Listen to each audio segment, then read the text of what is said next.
Imagine just trying to fit in, be a part of the group, and taking drugs at age 8. The All Eyes on Me podcast is the true story of Vincent Lilly, his struggle with drugs, addiction, recovery, and onward to hope and health. Be ready to experience another world. Here's author Kevin Zdrill and Vincent Lilly.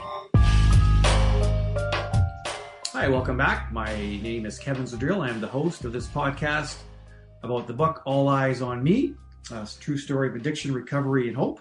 And with me today, I have Vincent Lilly. Welcome. Hey, how's it going? Going great. Good to have you back again, Vincent, on our podcast.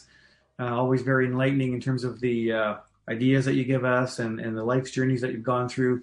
Today, we're going to focus on gangs and more so your thoughts and suggestions for families and kids and signs to look for, but just your general thoughts in terms of what the attraction could possibly be often for younger kids that get pulled into gangs. What's the attraction?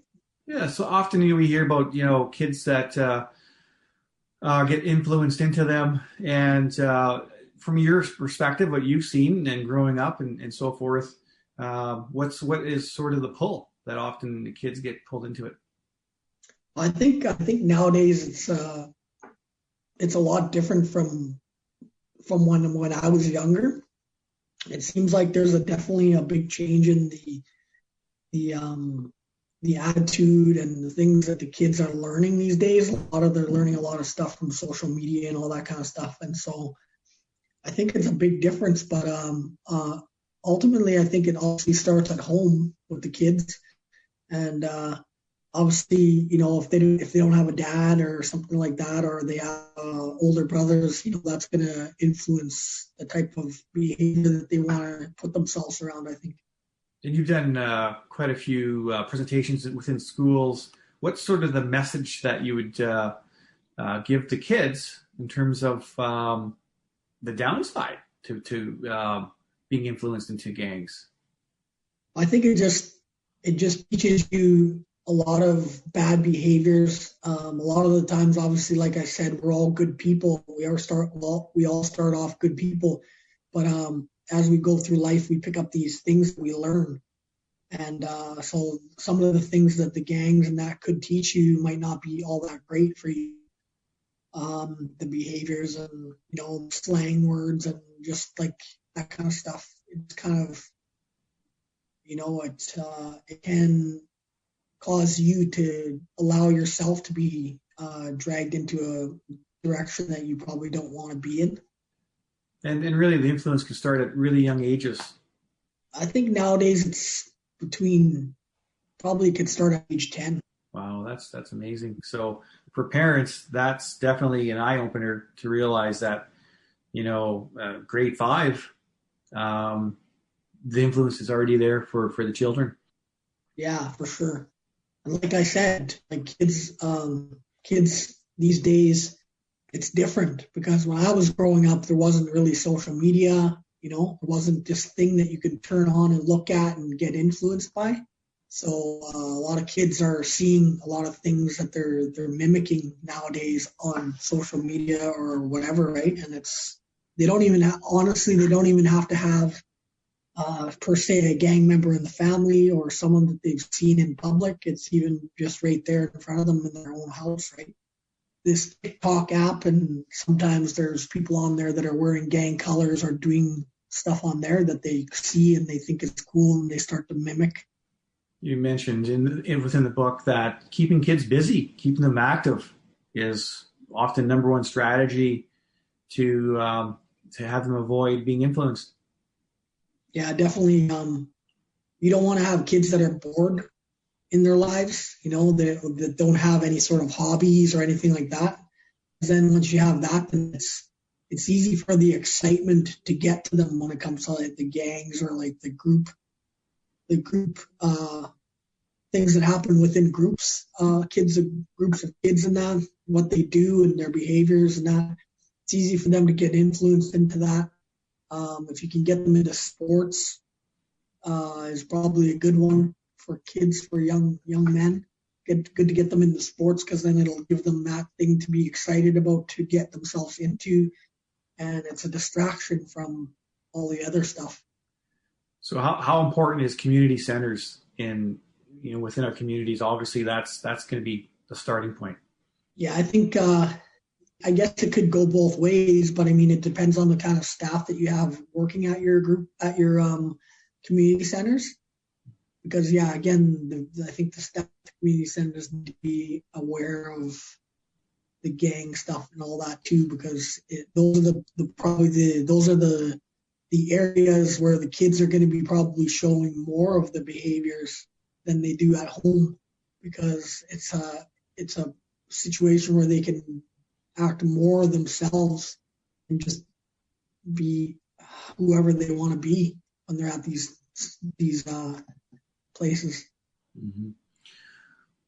I guess in terms of schools, even within schools, having extracurricular activities, keeping them engaged, that's going to be a really important role that the schools themselves are going to play.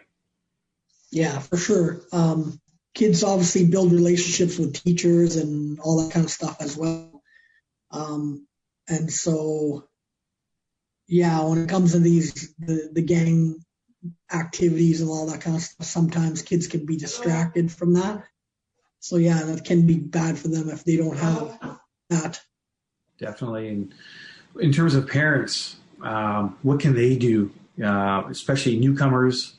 It's a new city, it's a new community. What's been your messages to them? About the new communities? Yeah, they can do to help with kids and influence. I think definitely just try and just keep them family orientated. Again, like you're mentioning about the sports and that, it's definitely good to try and get them into something like that they can look forward to and something they can get a passion for. Because when it comes to sports and stuff, kids when they're younger is when they develop those real passions for sports, and they can just keep pushing themselves further and further into it. Yeah. And like you said, role modeling is a huge part, positive influences, and certain people just have a better influence on kids, but that's going to be a big part of it, isn't it, in terms of who they're associating with the adults? Oh yeah, definitely. And when they don't have someone really that they look up to in their household, then that's when they're going to even drift even more away from home and into the public and try and find somebody out there. And there's always going to be those older male figures, I think, nowadays that might catch your attention and might draw you in. With your work, being a mentor and working with youths, what's been sort of your techniques relating to them and having them trust you? What's been sort of your approach with these kids? Well, you definitely just want to be yourself, and you just want to try and understand them, where they're coming from, first and foremost. Because you definitely don't want to be jumping in there, starting trying to tell them what to do and what they should do, what they shouldn't do. You just basically talk to them like you would any of your friends, a good friend, and just try and get to know them, and before you start to really give them any sort of advice. So that's building up that level of trust. That's really the starting point. Yeah, for sure. And in terms of working with parents, are there things that the parents can do within their own household? I think one of the most important things for the parents to do is definitely make sure they focus on building that relationship with them. So that connection is going to be really important for family, and that really starts at the earliest of ages to build that connection with their children. Oh yeah, for sure. You said in the book, it's even not sheltering children, but let them experience life around them and life on the communities and on the streets, because sheltering them almost does a detriment in terms of their awareness, in terms of the realities of the world around them. In my opinion, as much as you don't want your kids to go through any sort of trouble in life, you honestly almost have to let them go through it in order for them to truly feel life and appreciate it the way that it is, because pain is part of life and you kind of have to embrace it. And that really is the exposure of seeing the realities of the populations around us, and so that they're more prepared and they have I think a better understanding, as you mentioned in the book, an appreciation in terms of what's out there and what the expectations are when they become more independent as young adults.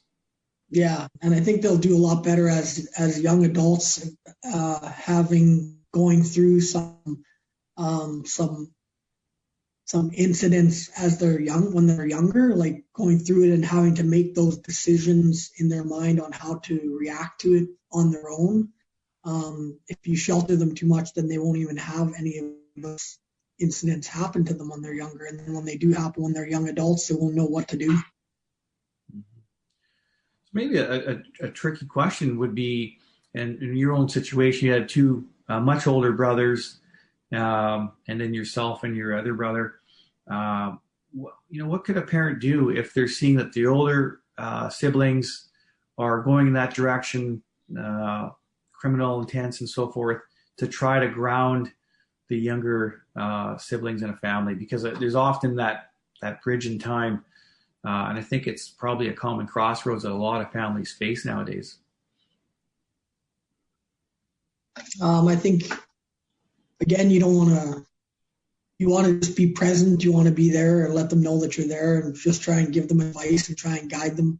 You don't want to try and tell them what to do, in my opinion. Like, you don't want to try and force them too much, like say like grounding them or anything like that for doing things that they shouldn't be doing, because they're just going to create that wedge in between. And like the way kids are, I know for sure that they just rebel against any sort of thing like that. So you want to kind of just let them know you're there, and you definitely don't want to react in anger towards these mistakes that they make, because ultimately kids are going to make mistakes. And as you mentioned in the book, that big part of that is that communication, is having them trust you to be the one to tell what's going on in their lives versus other friends.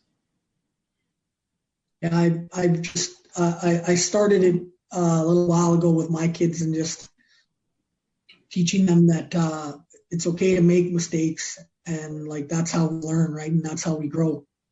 And so I think it's really good to start that, because I think in the past, with the way families were, they used to teach kids that you're supposed to be perfect, right? You don't want to make any sort of mistakes, and that's really unrealistic, right? Because then kids are afraid to make mistakes when they're going to make mistakes no matter how perfect you are anyway. Yeah, so there is that level of forgiveness, and like you said, life is a learning process. So for the kids too, they're learning, and you want to be there for that learning journey. Yeah, you say it's a learning process, and that's just it. When you say learning involves mistakes. The more mistakes that you make is the better you get. So I found it a better way to teach your kids, because then they don't have to worry so much about every little thing that they do. And I guess, as you mentioned, with social media, that's a big influence now. Kids have access to, and what they're experiencing, what their maybe new reality of the world is. Is there anything as parents that we could do that could help kind of reel some of that stuff in, so that it's not really their main go-to?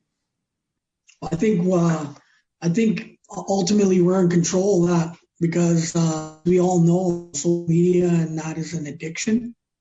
So the more that you let them do it, the harder it's going to be for you to control it as they get older. And so basically in the beginning, how you want them to be with it, they will be. So if you allow them on it every single day as much as they want, then that's going to become an addiction for them. And if you limit it, that'll be what they know. They'll know what it is that you allow them to do. And that's an important part. I think parents sometimes have guilt that they don't allow their kids enough time on that, but ultimately, really, that should be a structured part of the day. And it kind of reverts back to what you said earlier, getting them involved in activities, sports, other areas of interest where it keeps their minds focused and their bodies healthy. Well, I think they're saying nowadays, a lot of kids, they spend like 30 minutes to 40 minutes exercising and 7 to 8 hours on watching their devices. And you can't even be hard on your kids for saying, hey, you're just always staring at that, because we allow them to do it, right? Or we're doing it ourselves too. I mean, that's, we got to lead by example, don't we? That too. Any other takeaways you like to have? Any insight for this topic that kind of comes to mind that you could provide for our listeners? The biggest thing I think is just to, you want to try and be mindful with how you behave with your kids at home. Obviously, that's where everything starts. If the kids, I'm not saying that if the kid's living in a good home that there's no chance he'll ever get involved in a gang, but it is less likely to happen if you are giving them a good life at home. But I think you want to just focus on to be very understanding for them and just being open and honest with them. I think that's the most important thing, is to try and build a good relationship with them where they feel like they can talk to you about anything. And I guess that's keeping in mind too that not everyone has equal home life. There are kids that are going hungry every day at home. There are kids that there's experiencing violence within their household. So they have a lot of just baggage thrown at them every day that they got to deal with. Never mind then having to go to school and try to focus. That's just it. People don't know. You can't. That's why they say judge a book by its cover, right? Because you honestly don't know what somebody's going through. You never know what one person to the next is going through. And that's why I like the idea of making the stickers that I make, and I put them all over the city with the positive quotes, because the truth of the matter is, you don't know how much effect you can have on someone's day with just a few words, positive words, right? Yeah, never take it for granted. Exactly. We do that too much these days. Yeah, I think especially nowadays, we're all looking for as much support as we can, some inspiration, and I think that your messages is certainly a big part of that, trying to provide that for individuals and families and communities. I know that you're continuing your work to bring that forward, and we're looking forward to our upcoming podcast to further your message. And from your book, All Eyes on Me, we're very proud as the host of this podcast to be able to sit down with you each week and hear more of your insightful thoughts. Thanks very much, Vincent. Welcome. I appreciate it.